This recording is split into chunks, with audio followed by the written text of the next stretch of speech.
Hello everyone and welcome to Box Office Receipts. I'm your host Tyler Callahan, and this week is a bit quiet. Things start to move a bit in Hollywood as the writer's strike wraps up, but the actors and studios have yet to meet to resume negotiations. Still, there is some news to go over and numbers to talk about. So let's start with the domestic top 5.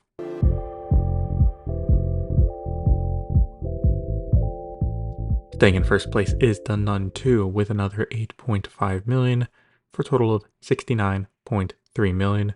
Opening in second place is The Expendables 4 with $8 million. Third place was A Haunting in Venice with 6.3 million for a total of 25.3 million.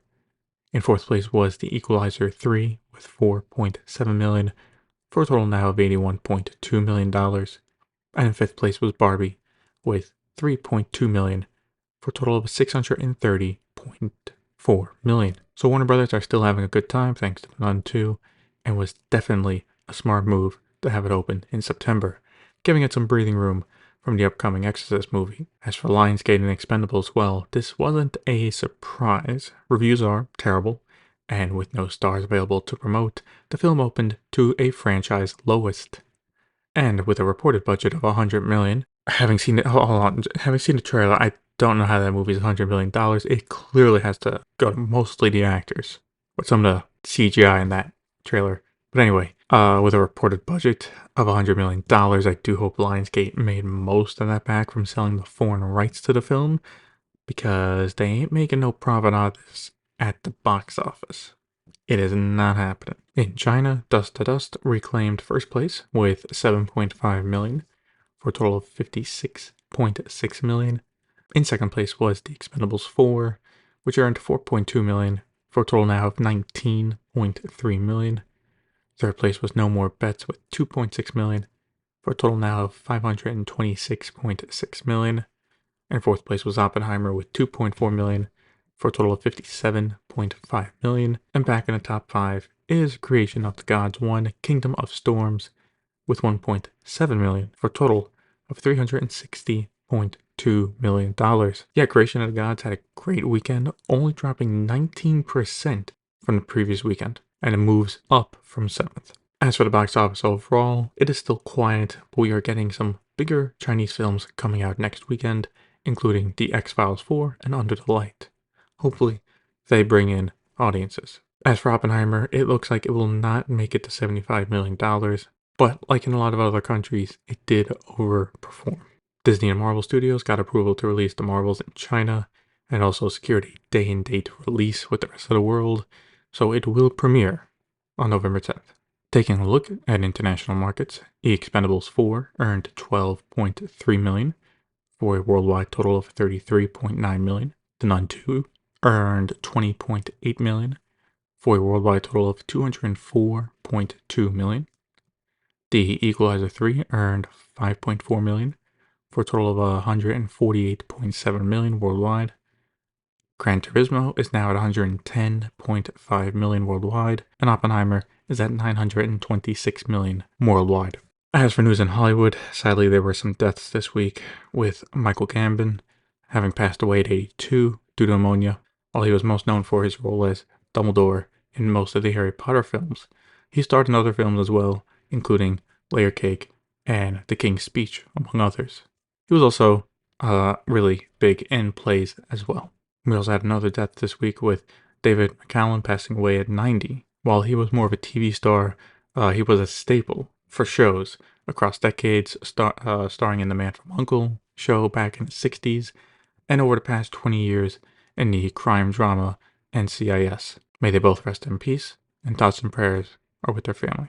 There was an acquisition this week, and that was Letterboxd, which was acquired by Tiny, which is a Canadian tech holding company. Even though Tiny will now have a majority share of the company, the plan is for the founders to keep running it independently. As for why they agreed to this, well, the founders plan to work with Tiny to increase growing their platform. Personally, I love Letterboxd and have been using it for years, so good for them.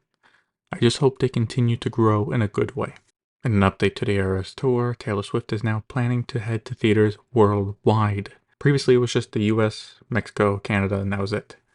But now it'll be in theaters in over 100 countries. For Europe, AMC has made a deal with Odeon to distribute, so they will be the main theater to go watch if you are in the UK, Ireland, Spain, Italy, and Germany. As for the release date, there won't be a delay, as it is set to release in other countries on October 13th as well. We're looking at the possibility of Taylor Swift entering the top 10 worldwide at the box office this year. That is something now that can happen. I will say theater owners must be loving this, because with movies like Dune being pushed back, this does help theaters going, as there will be a lot of people coming to see this. As for the strikes, the WGA board have voted to approve the deal. This means the strike is now over, as writers can go back to work as the guild votes on ratifying the deal. At this point, it's a formality with details having come out about the deal.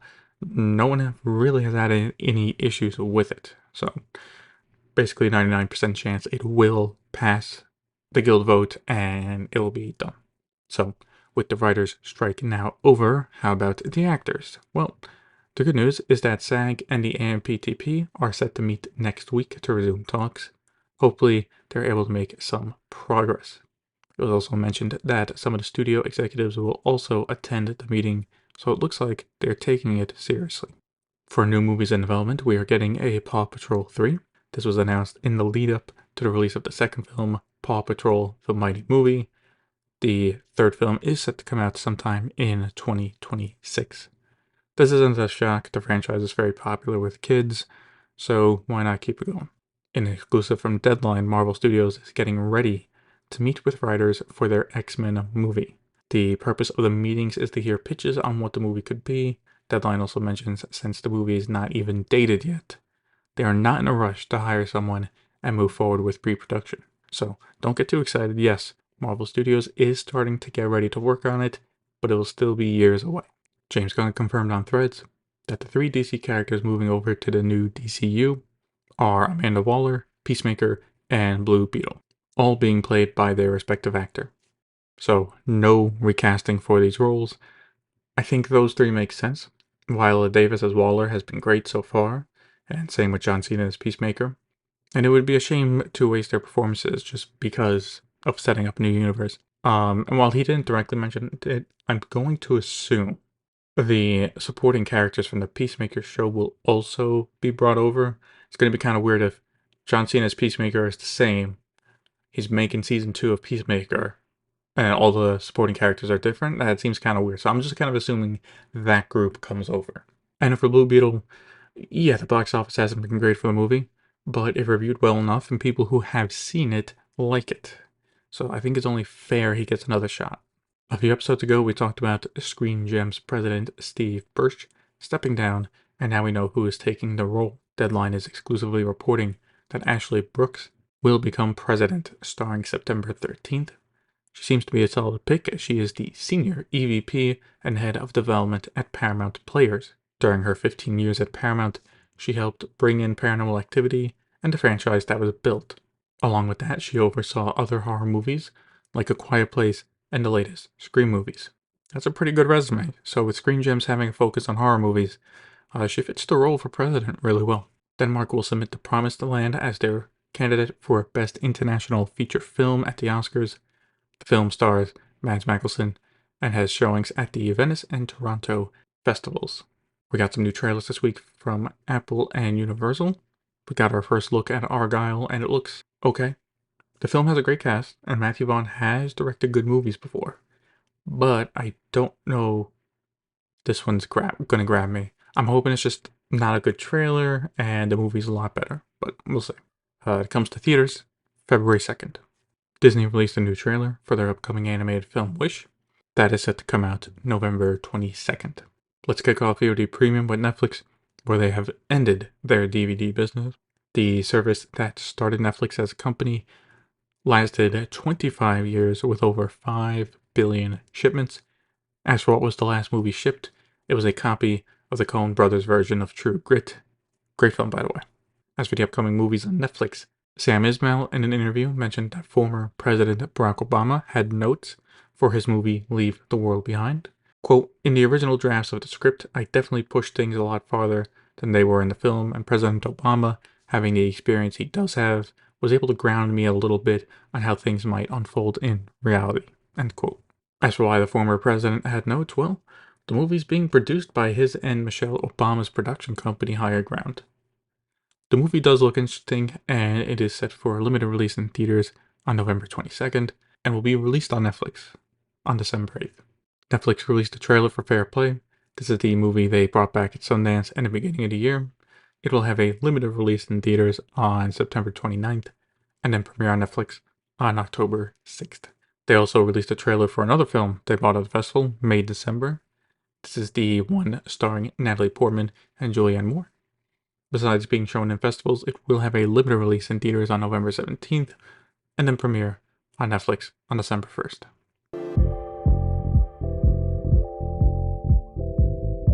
In an exclusive from Variety, they are reporting that Emily in Paris' 4th season is scheduled to start shooting in January, assuming the SAG strike is over by then. This is due to the Summer Olympics next summer that are being hosted in Paris due to all the filming shoots. Due to this, all filming shoots are banned from June to September next year.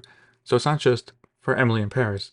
It's any studio, as soon as cameras can roll again, there's going to be a mad dash to film in and around Paris before that comes into effect. HBO has set a release date for the upcoming season of True Detective called True Detective Night Country. The 6-episode season will premiere on January 14th. AMC has launched an ad-supported tier of AMC Plus in a way to get more subscribers. The ad tier of the service will cost $4.99 per month, compared to the $8.99 per month for the now ad-free tier. As for how many ads will be shown, AMC says it'll run less than 5 minutes of commercials per hour. Also, compared to some other streamers, all content will be available to watch. The $4.99 price is a good start, and I actually think it could help boost their numbers a bit. I think AMC is starting to realize that people view them as an add-on to whatever services people subscribe to. For example, for a lot of people, Netflix and Disney Plus are their two main subscriptions that they never cancel, and then they might rotate out one or two other ones. Well, being able to say now ours is $4.99, well, that could entice people to try it out. For Prime Video, Gen V, which is the Boys spin-off show, is now out, and so far it's getting great reviews, with it at 97% on Rotten Tomatoes. Now let's go to Paramount, where over at Showtime, the head of scripted programming, Amy Israel, is leaving after 12 years. She'll be staying on until December as part of a transition period, and while we don't know the reason why, I think a solid guess is the changes Paramount is implementing at Showtime. She doesn't have much to work with. Her main focus over the last 10 years was getting new shows for Showtime and expanding their library, and the future of Showtime is spin-offs of their biggest IPs. That's kind of a waste of her talent. For Paramount Plus, they are expanding their relationship with CJ E&M in South Korea by announcing 3 new Korean shows.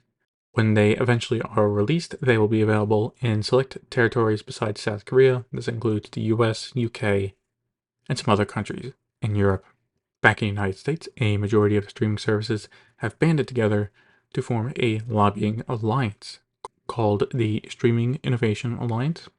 The purpose of the group is to lobby the government for policies that, quote, build on the strong, competitive, and pro-consumer market for streaming video, end quote. Some of the members include Netflix, Max, Paramount Plus, BET Plus, Disney Plus, Peacock, and VIX. The biggest ones that have not joined are Apple, Amazon, and YouTube. I'm curious if this will go anywhere in them succeeding in getting laws passed or persuade lawmakers to change bills to fit more of what they want. Also, just quick clarification. I mentioned Disney Plus was part. That's inaccurate. Technically, Disney company as a whole is part of the new lobby group. And we finish up with the Nielsen Top 10 for the week of August 28th to September 3rd. Suits once again came in first place with 2.4 billion minutes. Debuting in second place is One Piece, which had 1.3 billion minutes watched. And some bad news for Disney Plus, Ahsoka has dropped out of the overall top 10 list with only just a bit over 400 million minutes watched. For the streaming original show top 10 chart, it did land at number 5. And that's it for this episode of Box Office Receipts. If you want to follow me on Threads, X, Instagram, or Facebook, links to those are in the show notes. Thank you for listening, and see you next time.